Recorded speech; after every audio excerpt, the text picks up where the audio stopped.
Je crois que ce sont trois choses qu'on perd. Les larmes, les cheveux et l'argent. C'est trois choses qui tendent à disparaître en général. Donc elles ont une valeur particulière. Euh, et je crois que rétrospectivement, si je relis ce que j'ai écrit, les trois livres, je me rends compte que j'ai écrit une trilogie sur la perte, sur l'expérience de la perte. C'est un peu ça, j'ai découvert ça un peu tard. Au début, je n'avais que ces trois éléments pour commencer, les cheveux, les larmes et l'argent.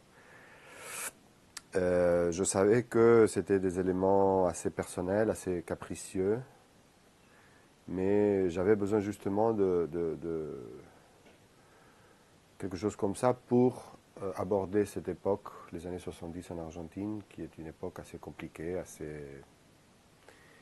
qui en général est écrite en majuscules. Donc j'avais besoin de quelques entrées plutôt arbitraires, capricieuses pour m'approprier du sujet.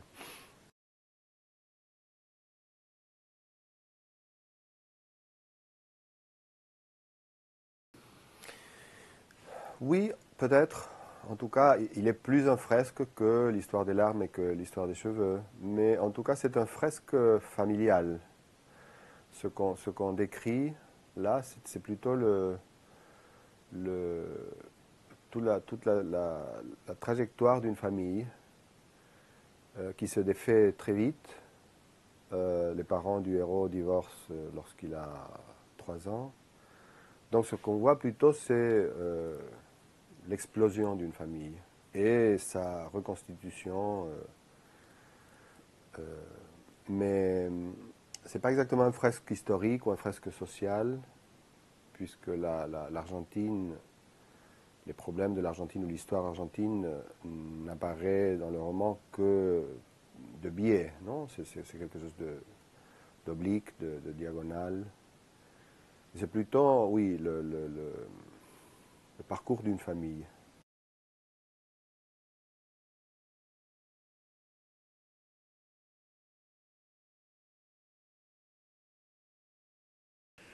Je ne dirais pas solide, mais je dirais le travail de recherche que j'ai fait pour écrire le roman est aussi arbitraire et capricieux et personnel que le choix de ces trois éléments pour écrire la trilogie.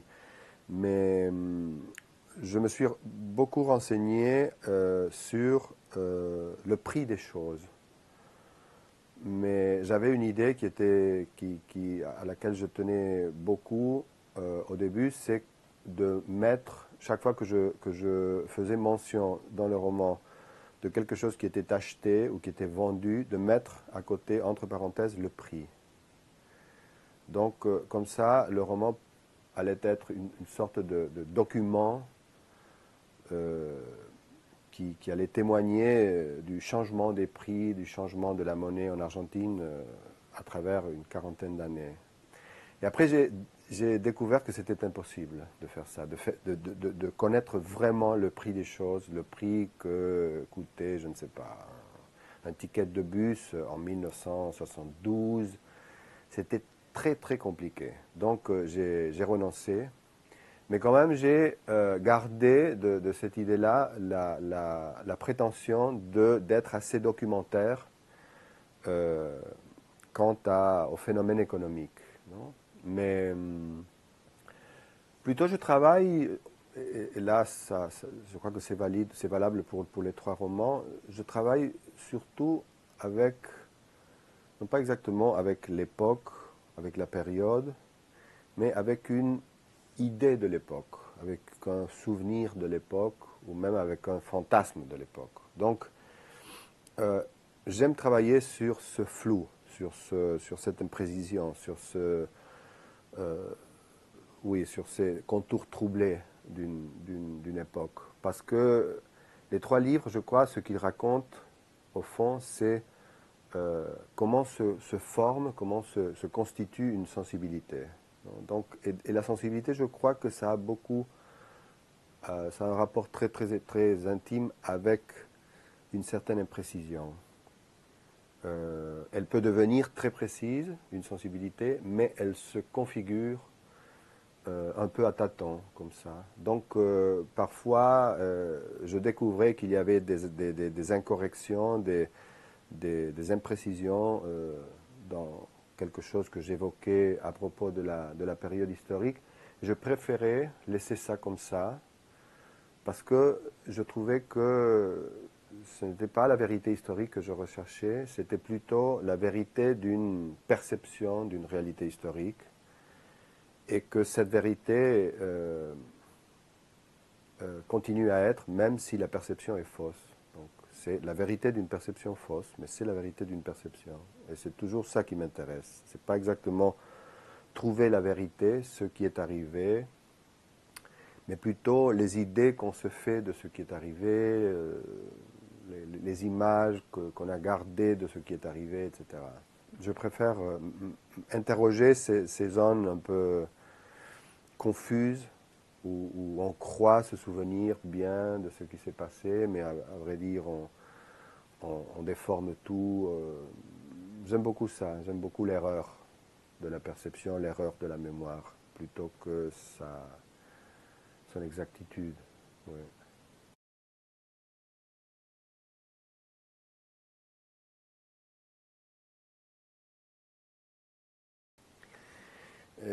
J'aime tourmenter le lecteur. J'aime le tourmenter, j'aime l'hypnotiser, ou j'aimerais le narcotiser. J'aime penser la phrase comme un endroit, comme une ambiance, comme un espace où le lecteur pourrait habiter, pourrait séjourner, demeurer et traverser des états différents, des états d'enthousiasme, des états d'accélération, des états même d'ennui. J'ai un peu cette conception ambientale, on peut dire, de la phrase. Et, et je travaille toujours un peu de la même façon. J'écris une phrase qui est déjà, au départ, assez longue. Et lorsque je la termine, je la relis et je me rends compte qu'il y a encore de la place dans la phrase pour mettre quelque chose. Et là, je commence à insérer. Oui, un procédé d'insertion, d'incrustation, si vous voulez. Et là, la phrase commence à grandir, à s'étendre, à se déployer. Je pourrais même penser à écrire un roman, tout un roman, avec cette méthode. Oui, j'ai même pensé, lorsque j'ai commencé à écrire la trilogie, j'ai même pensé à un moment donné d'écrire un des trois romans dans une seule phrase. Après, j'ai trouvé que c'était une idée un petit peu démodée. Mais j'ai quand même gardé, je crois que ça a été mieux à la fin, j'ai gardé un peu la volonté d'écrire les romans avec un esprit de continuité très très fort. Non, au sens où mon ambition secrète, c'était de tenir le lecteur assis en lisant pendant tout le roman. Donc, euh, le lire d'une affilée, comme ça, sans interrompre. Donc, j'ai pas gardé l'idée de la phrase, du roman en une seule phrase, mais j'ai gardé quand même cette idée de transporter, séquestrer le lecteur avec une phrase longue, pleine de plis et de replis, oui.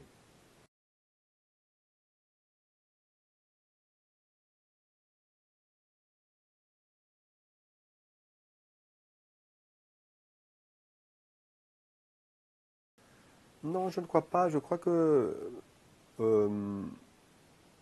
je crois que l'argent, justement, a ce caractère. C'est très bizarre, non? C'est quelque chose de. C'est un rapport très passionnel, je crois. Non? L'argent suscite des rapports passionnels. C'est une passion, on pourrait dire, même aujourd'hui. Donc je crois que c'est toujours quelque chose qui est à la fois une fascination et une répulsion, une nécessité et une tension. euh, Surtout parce que mon roman, effectivement, il s'appelle L'histoire de l'argent. Je ne parle pas des gens qui n'ont pas d'argent. Non, c'est pas un roman sur euh, euh, les gens qui n'ont pas d'argent et qui souffrent de ne pas avoir de l'argent. C'est pas non plus un roman sur des gens qui ont beaucoup d'argent. C'est un roman sur des gens qui ont un petit peu d'argent et qui ont peur de le perdre. C'est surtout un roman sur la peur de perdre l'argent. Donc c'est un roman très argentin au sens où c'est un roman sur la classe moyenne, qui est une classe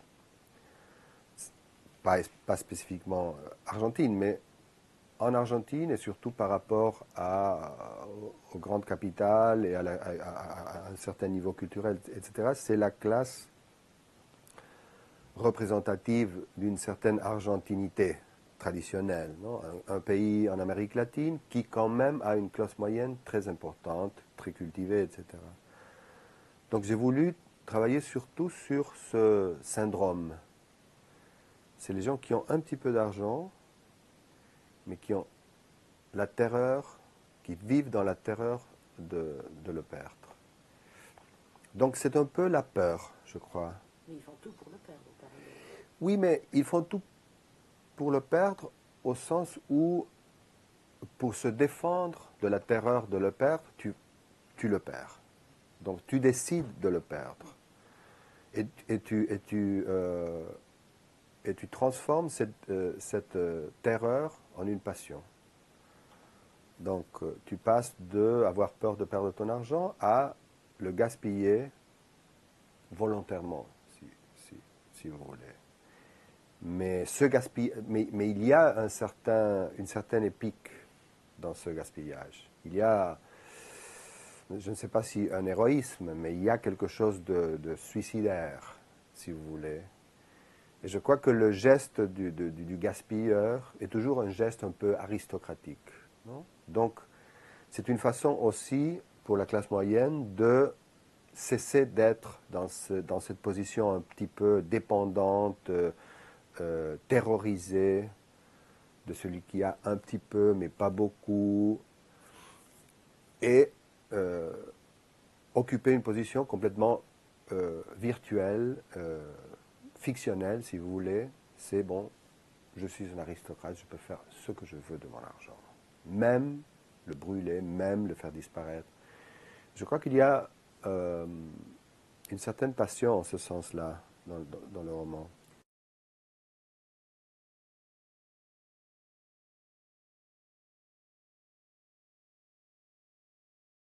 Moi, je crois qu'il y a deux choses là.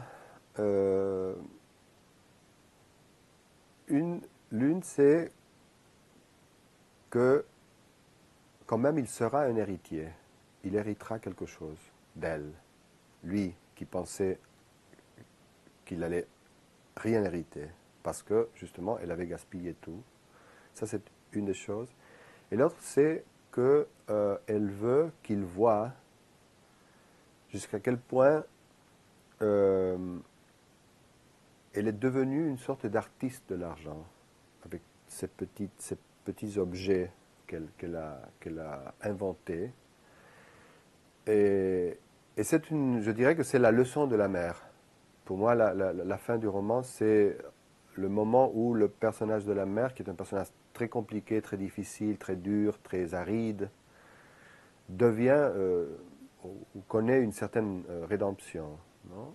Et je crois que la mère dit, écoute, toi, tu me croyais une simple gaspilleuse, regarde ce que j'ai fait avec l'argent que tu croyais m'avoir donné pour que je la gaspille. C'est ça. Donc c'est un moment pour moi très important du livre. Non pas seulement parce que c'est la fin, mais parce que le personnage de la mère euh, peut être vu euh, d'une autre perspective, sous une autre lumière. Et pour moi, c'est un don. C'est un personnage qui ne donne rien pendant le roman, pendant tout le roman. C'est un personnage qui a des difficultés très grandes à donner, très, on peut dire, très avare. Mais quand même, à la fin, elle trouve la façon de donner quelque chose qui est peut-être inutile, mais peut-être ce qu'elle donne, c'est aussi inutile que l'art. Donc, pour moi, oui, c'est un moment de rédemption du personnage.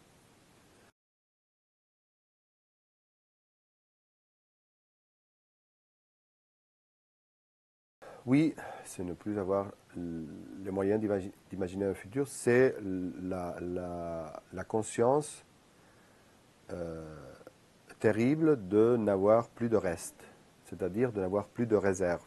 Je crois que avoir de l'argent, c'est justement avoir du temps, je crois. C'est le pouvoir le plus puissant que donne l'argent, je crois.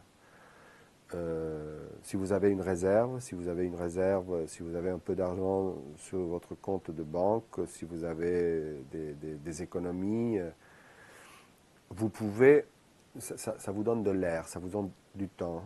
Et je crois que quand elle se rend compte qu'elle a tout perdu, qu'elle a vraiment tout perdu, et qu'elle prononce cette phrase fatidique, j'en ai plus rien, elle se rend compte que ce qu'elle a perdu, ce qu'elle a vraiment perdu, c'est pas exactement la capacité d'acheter des choses, de posséder des choses, mais elle a perdu quelque chose de plus radical, c'est le temps.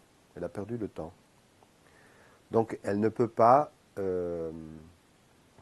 imaginer un futur, mais aussi elle ne peut pas même euh, se souvenir de son passé. Je veux dire, elle est complètement euh, euh, oui, cloué à un présent, qui est aussi une expérience très argentine au sens général, social, historique du terme, au sens où en 2001-2002, avec la crise terrible qu'a vécue l'Argentine, il y avait 5 monnaies en même temps fonctionnant au pays, une inflation énorme, effectivement, on vivait au présent. C'est-à-dire, on sortait de chez soi à 9 heures du matin et le ticket de bus coûtait, je ne sais pas, 3 pesos. Et on ne savait pas combien ça allait coûter à 7 heures du soir. Et si la monnaie avec laquelle on avait payé le matin allait être valable à 7 heures du soir. Donc c'était vraiment l'expérience de tout un pays qui vivait au jour le jour. Mais en ce sens-là, c'est-à-dire littéralement, littéralement. Et je crois qu'il y a dans le roman, c'est pas très explicite parce que j'aime pas non plus afficher comme ça les correspondances entre les processus à travers lesquels passe cette famille et les processus du pays, mais il y a un certain jeu assez articulé entre cette économie familiale qui est effectivement, comme vous dites, une économie d'argent, mais aussi une économie d'affaires, une économie de désir, etc. Ce qu'on appelait dans les années 70 une économie libidinale, euh, et l'économie générale du pays, qui, dans les années 70, a commencé à être complètement démente en Argentine.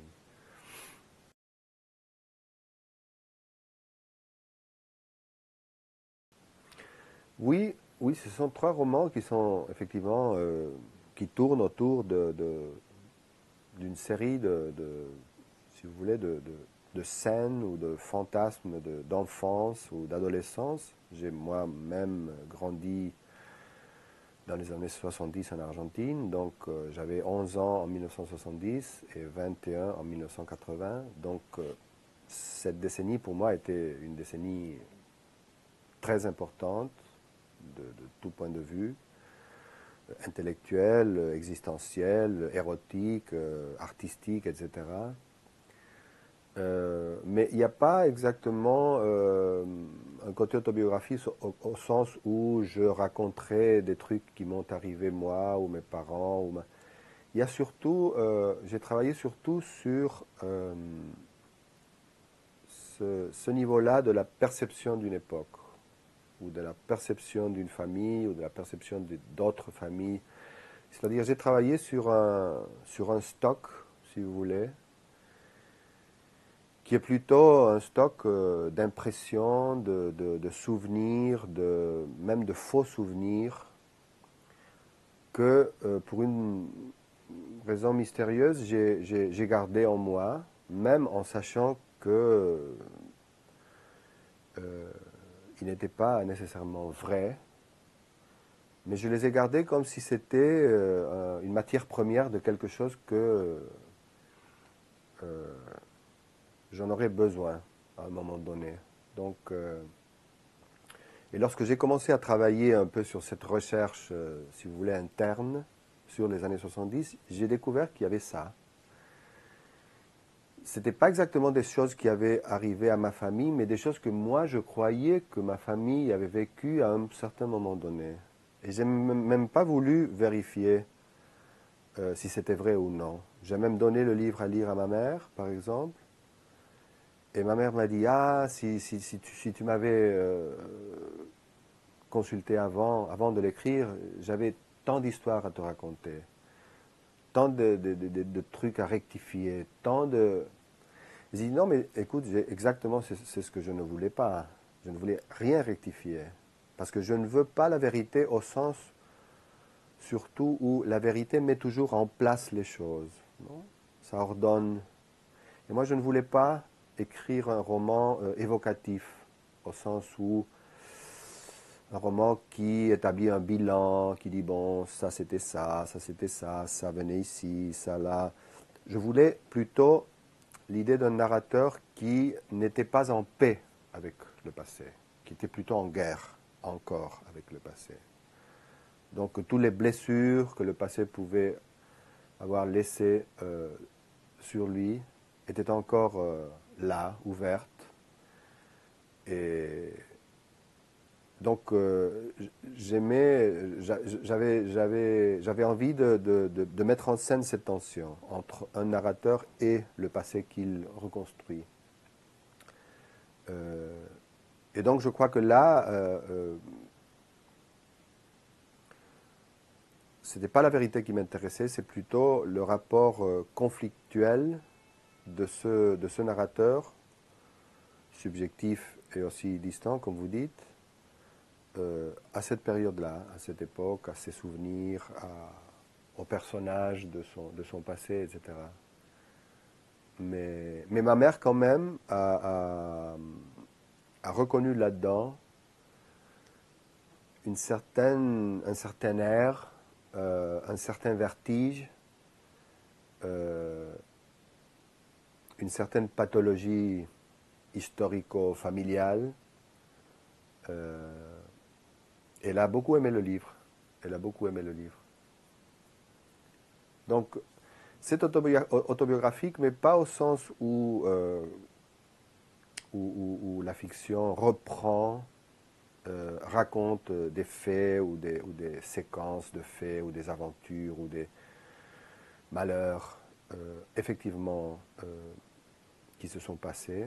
C'est autobiographique au sens où je travaille beaucoup sur mon propre imaginaire historique et surtout sur les erreurs, les problèmes, les malentendus que peut proposer cet imaginaire.